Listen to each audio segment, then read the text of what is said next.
सल्तनत काल में पिछले वीडियो में हमने देखा था मसूद शाह की हत्या कर दी जाती है और मसूद शाह की हत्या के बाद नासिरुद्दीन महमूद को गद्दी पर बैठाया जाता है।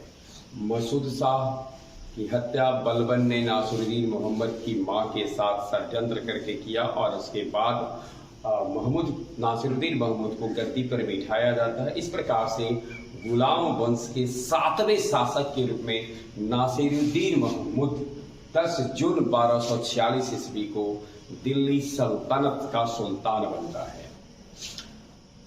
नासिरुद्दीन महमूद के बारे में थोड़ा सा ये समझ ले, वह एक बहुत ही कह सकते हैं कि सुल्तान होने की योग्यता उसमें न के बराबर। वह शांति प्रिय धर्मनिष्ठ व्यक्ति था, जो महत्वाकांक्षा के नाम पर अगर कहा जाए तो शून्य महत्वाकांक्षा उसके पास। वो महत्वाकांक्षी व्यक्ति नहीं था और अपने जीविका को चलाने के लिए, अपना भरण पोषण करने के लिए वो कुरान को लिखता था, कुरान की नकल करता था, उसकी कॉपी तैयार करता था और उस कुरान शरीफ की कॉपी को बेचा करता था। और अब सोचिए कैसी स्थिति आती है कि उसे सुल्तान बना दिया जाता है। महत्वाकांक्षा नाम की कोई उसके पास चीज ही नहीं थी, तो वह यह चाहता भी नहीं था कि उसका साम्राज्य बहुत दूर तक फैले। इन परिस्थितियों में बलबन, जिसको कि पीछे से ही शक्ति कुछ अधिक मिल गई थी, उसके लिए एक आइडियल कह सकते हैं, बिल्कुल आदर्श वातावरण था जब वो अपनी पकड़ को सुल्तान के ऊपर मजबूत करे। और ऐसा हुआ भी। नासिरुद्दीन के राज्य की लगभग कहा जाए तो सारी शक्ति बलबन में ही निहित थी। बलबन को ही उसने सौंप दिया था। बलबन ने सुल्तान के निकट अपने आप को करने के लिए अपनी बेटी का निकाह भी नासिरुद्दीन से आगे कर देता है।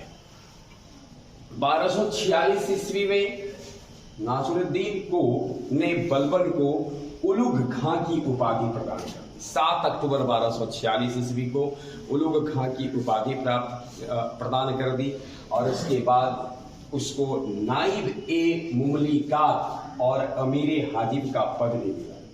नाइब ए मुमलिकात और अमीरे हाजिब का पद जो काफी महत्वपूर्ण था, इसका प्रदान किया गया।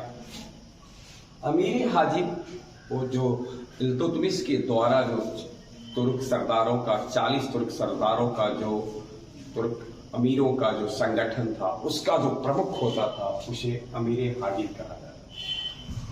सुल्तान के निकट बलबन की जो निकटता बढ़ती गई, सुल्तान पर प्रभाव जो बढ़ता गया, इससे चिंतित हुए कुछ तुर्क सरदारों ने नासिरुद्दीन महमूद की मां से मिलकर उसके ऊपर नियंत्रण स्थापित करने के लिए नायब की, यानी कहा गया कि सारा पद उसी के पास है, इसलिए नाइब बना दिया गया। नाइब को दूसरे शब्दों में कह सकते हैं वकीलदार।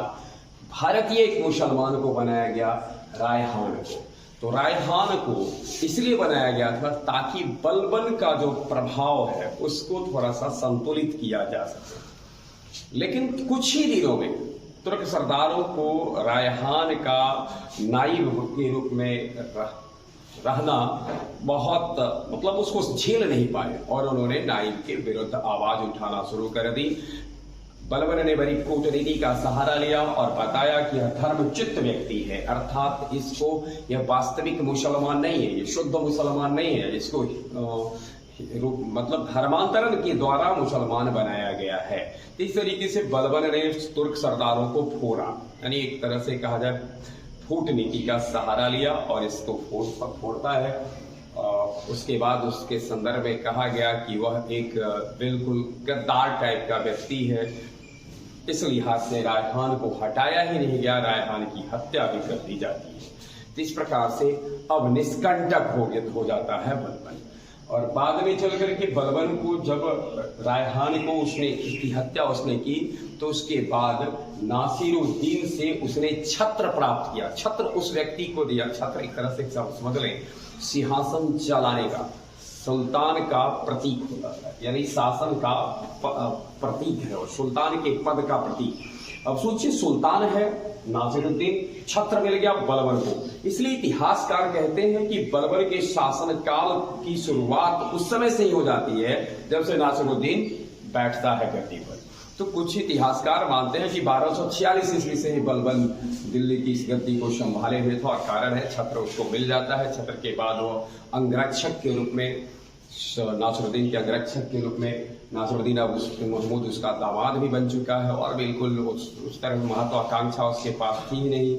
वह अपने राजधानी में ही अपने को केंद्रित रखता है और बाकी सारा काम बलबन करता है। इसी दौरान 1259 ईस्वी में मंगोल नेता हलाकू के साथ वह समझौता करता है पंजाब में शांति स्थापित हो इसके लिए। पंजाब के मुद्दे को देखते हुए मंगोल नेता हलाकू के साथ उसने समझौता किया। मिन्हाजुद्दीन सिराज नासिरुद्दीन महमूद के समय का महत्वपूर्ण काजी था।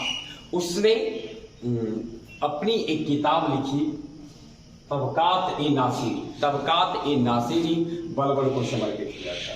ने अपना ग्रंथ बलबन को दिया, और यह प्रतीक था कि बलबन का महत्व कितना बढ़ गया था। 1266 ईस्वी में अचानक नासिरुद्दीन महमूद की मृत्यु हो जाती है। उसका कोई वारिस नहीं था, उसका कोई संतान नहीं था। ऐसी स्थिति में बलबन गद्दी को संभालता है, और बलबन जब गद्दी को संभालता है तो इस तरीके से गुलाम वंश के अंदर ही एक तीसरे वंश की शुरुआत हो जाती है, बलबनी वंश की। तो इस प्रकार से कहा जाए कि नासिरुद्दीन महमूद इल्तुतमिश का जो शमसी वंश था, जैसे हम सब मामलुक थे, यानी मामलुक के अंदर ही शमसी शाखा के अंतर्गत था। तो इल्तुतमिश के शमसी वंश का आखिरी सुल्तान नासिरुद्दीन महमूद रहता है। इतिहासकार इसामी ने कहा है कि वह नासिरुद्दीन महमूद के बारे में, उसकी व्यवस्था के संदर्भ में, कि वह तुर्क अधिकारियों का इतना उसके ऊपर प्रभाव था कि उसकी बिना आज्ञा के वो कुछ नहीं कर सकता था। उसकी अवज्ञा करने की तो ताकत ही नहीं उसके पास थी। यहाँ तक कि वह हाथ पांव भी हिलाता डुलाता था तुर्क सरदारों की आज्ञा से। आगे हम जानेंगे बलबन के शासनकाल में क्या होता है, बलबन के बाद गुलाम वंश की स्थिति क्या होती है। ये थी कहानी गुलाम वंश के 7वें शासक नासिरुद्दीन महमूद। धन्यवाद।